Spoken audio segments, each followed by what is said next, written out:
24 के लोकसभा चुनाव के चौथे चरण को लेकर के तमाम तरह की तैयारियां शुरू हो चुकी हैं, लेकिन इन सब के बीच में अब आंकड़ों की बाजीगरी भी शुरू हो चुकी है। आबादी की आंकड़े और ये सब कुछ भी अब चर्चा का विषय है। बीते कई वर्षों में हिंदुओं की आबादी में कितनी % बढ़ोतरी हुई और दूसरी तरफ मुसलमानों की आबादी में कितनी बढ़ोतरी हुई या कमी हुई, इसको लेकर के भी अब लोगों के बीच में चर्चाएँ ज़्यादा हैं। ऐसे में जनता क्या सोच रही है, क्या लगता है, इन्हीं तमाम चीज़ों के मद्देनज़र हम जनता के बीच में हैं, लोगों से बात करेंगे, लोगों से समझेंगे कि आखिर लोगों की राय क्या है और इसी पर लोगों से बात करेंगे। एक जानकारी लोगों के बीच में आई है कि बीते कुछ वर्षों में देश में हिंदुओं की जो आबादी है वो घटी है, मुसलमानों की बढ़ी है। कैसे देख रहे हैं कि एक तरफ जहाँ चौथे चरण को लेकर के तैयारियाँ चल रही हैं, दूसरी तरफ अब ये मुद्दे भी। देखिए, आबादी की बात कहें, जो लोग शिक्षित और समझदार हैं वो 1 से 2 परिवार बढ़ा रहे हैं, लेकिन जो अशिक्षित हैं वो परिवार का अंबार खड़ा कर रहे हैं। तो कहीं ना कहीं जो अंबार खड़ा करना चाहते हो तो खड़ा ही कर ही लेगा, यही मैं कहना चाहता हूँ। और जो चौथे चरण का चुनाव है वो भारी मतों से हम लोग जीतने जा रहे हैं। भारतीय जनता पार्टी भारी मतों से जीतने जा रही है।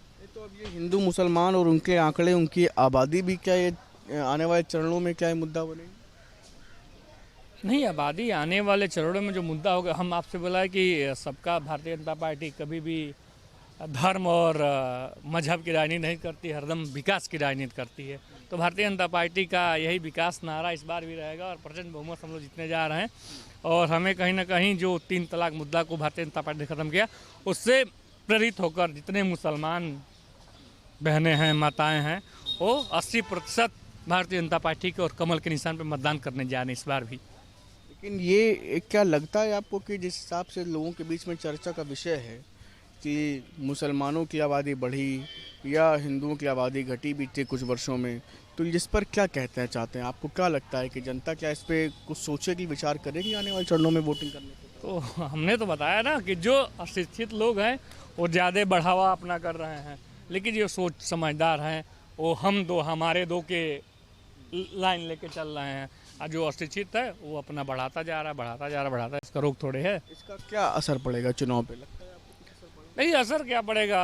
असर तो हमें लगता है कि कुछ नहीं पड़ा। आने वाले दिन में देखा जाए तो अब जो असर पड़ना होगा वो देखा जाएगा। अभी आज और कल की स्थिति में बता रहा हूँ, भारतीय जनता पार्टी प्रचंड बहुमत से जीतने जा रही है, सरकार बना। हिंदू मुसलमान में कुछ असंतुलन की स्थिति है? बिल्कुल नहीं, बिल्कुल नहीं। भारतीय जनता पार्टी सबका साथ। निरपेक्षता पे संकट है? बिल्कुल नहीं, बिल्कुल नहीं। इस तरह के जो आंकड़े आते हैं उससे क्या लगता है? नहीं, देखिए, आंकड़े और हकीकत में बहुत अंतर होते हैं। आंकड़े लगाए जा सकते हैं, हकीकत सर्वे करने पे तो पता चलेगा। अगर सर्वे हो तब ना पता चलेगा। कुछ चुनाव पे असर डालेंगे ये सब? बिल्कुल नहीं, बिल्कुल नहीं, बिल्कुल नहीं। क्या कुछ लोगों के दिमाग को या वैसे संख्या सब भारतीय जनता पार्टी के साथ थे, हैं और रहेंगे आगे भी। कोई असर नहीं पड़ेगा? कोई असर नहीं है, कोई असर नहीं है। आंकड़े क्यों लाए जाते हैं, क्या लगता है क्यों? अरे यार, अब आंकड़े जो ला रहे हैं वो आंकड़े ला रहे हैं। किसी को तो लाभ हो रहा होगा कि ये आंकड़े और हकीकत में बहुत अंतर होता है। आंकड़ा और हकीकत जब आदमी जानेगा तब उसका आंसर कुछ और निकलेगा।